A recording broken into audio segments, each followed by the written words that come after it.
Okay, we're at chapter 10 of The Wrong 10 Seconds, and now we'll hear from Charlie. In the last chapter, he took Harriet and their friend Carol to the fete at Lydia's workplace, and has found himself face to face with the unwitting owner of the dog he turned loose. Chapter 10, Charlie, Sunday afternoon. There it was. Charlie should have known. He was a fugitive from justice, colliding with reminders of his misdeed round every corner. He thought back to what little Lydia had said about the dog's family. That's why she was so quiet today, concealing the sins of her father. "What the hell's she on about?" the old man snapped, waving his hand at Carol. "Our dog, Dad. Shiana's puppy went missing last week, but..." "Who?" "Shiana, my daughter." "Your daughter." Eddie scratched his stubble chin. "You telling me you convinced a woman to have you?" "You were at my wedding," Paul muttered. "Dementia," whispered Carol sympathetically, combined with a naturally less than pleasant personality. Carol leaned forward. "Charlie and I are involved in the Carers Alliance. It's not just for those of us who care for our loved ones at home. We can..." "The dog was all right, of course," Charlie broke in. They all stared at him. Carol and the Harrows confused, Lydia horrified. Harriet sent him a warning look. "Good Lord, get a hold of yourself. This is not about you." "Yes," Paul said after a beat. "She was fine." "Thank God. The way she was taken from outside a shop makes my blood run cold. I bet Shiana won't let her out of her sight now." Carol laced her hands through her dog's leads. "Well..." Paul tilted his head, non-committal. Charlie began, "Does your daughter... Dad, do you and Mum want to look inside?" Lydia was nervous, Charlie saw. She fidgeted from one foot to the other. "I need to check in with the carers and residents who didn't come out." Paul looked up at her, shielding his eyes from the sun. "It's fine, they can stay with me. We were enjoying our chat." Strange, but Lydia calmed under Paul's gaze before hurrying into the nursing home's interior. A stone propped open the front door and the lobby yawned within, dark in contrast to the daylight. The dimness swallowed Lydia in her pastel scrubs, like a murky torrent sweeping away a blue flower. Charlie turned back to the man sitting next to him, who had been raised by an irascible father and gone on to raise an unkind daughter. He had blunt fingernails and bold tendons in his wrists and hands. Lines of laughter and thought radiated from his honest blue eyes. "She works very hard, your daughter," Paul said. "Yes." Charlie squeezed Harriet's knee, the contact for his sake rather than hers. "As I mentioned, we used to run a pub with overnight rooms. Our Liddy lady has been exposed to hard work more or less since infancy." Harriet hummed affirmation. "Quite a bonding experience for the family, I imagined," Carol remarked. "I certainly think so." Charlie peered at Harriet. Her keenness had dissolved. She gazed, preoccupied, at Paul. Was she settling into the fond memories that often tempted Charlie, or inventing a completely different existence for them from the start? Carol's dogs hauled her off to the refreshments table. Laughter sounded from the makeshift Skittles alley. "Are you close with your daughter?" Charlie ventured. Paul looked at his empty teacup. "She's a lot like her mother." "The incredibly energetic exercise instructor. That could be a good thing." Charlie glanced again at Harriet's glazed eyes.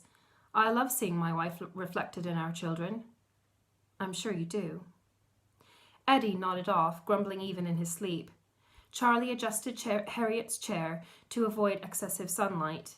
Across the patio, a child with Spider-Man face paint dropped his fairy cake and sobbed until Carol's dogs investigated, diverting him. Paul shifted, leaning his elbows on the table, his hands clasped in front of his face as if in supplication. The table rocked on the patio stones under this transfer of weight. "The thing is, it's not as if they've put a wall up. It's more like..."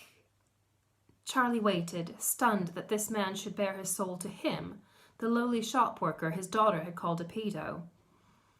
"It's a bristling field around them, this restless energy they have." Paul gripped his hands tighter together. His tendons bulged, and Charlie heard his knuckles crack.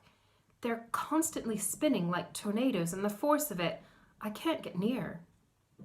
"I'm so sorry," murmured Charlie. It put a different perspective on the forced, but not insurmountable, distance between him and Harriet. "I wonder..." Charlie fussed again with Harriet's chair, then stopped himself. That is, as someone who can get maniacally busy myself, does insecurity drive that whirlwind? Possibly, not that they'll admit.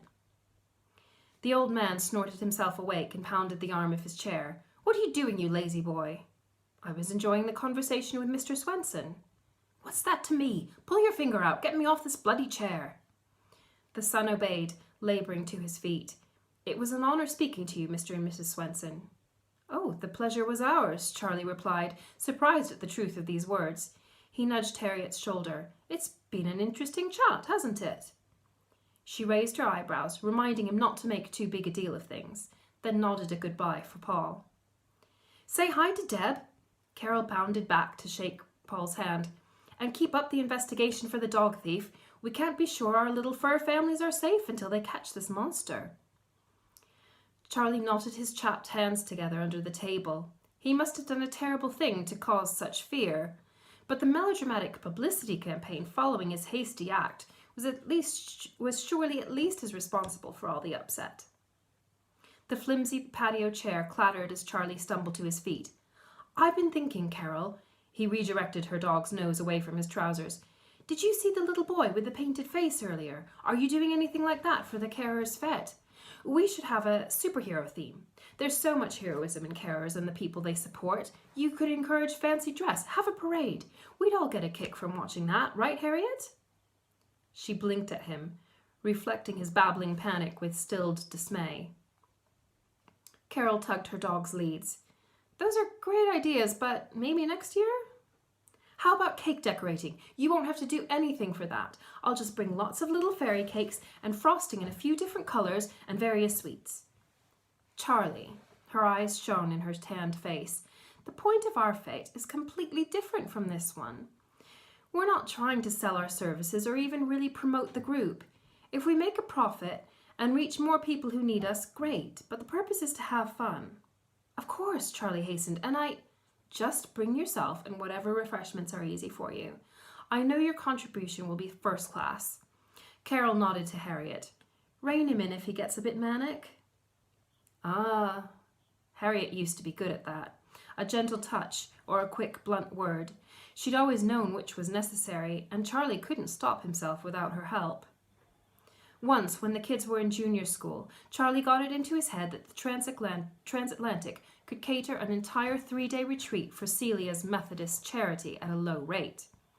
He pored through recipes, taken notes, compared wholesale prices, and then Harriet sat beside him, grabbed his hands, and said in her low, sexy voice, Don't you dare throw away our precious little free time to earn approval from that evil cow. She's never going to give it to you anyway. Harriet hadn't rescinded the catering offer, but fortified him to do it himself.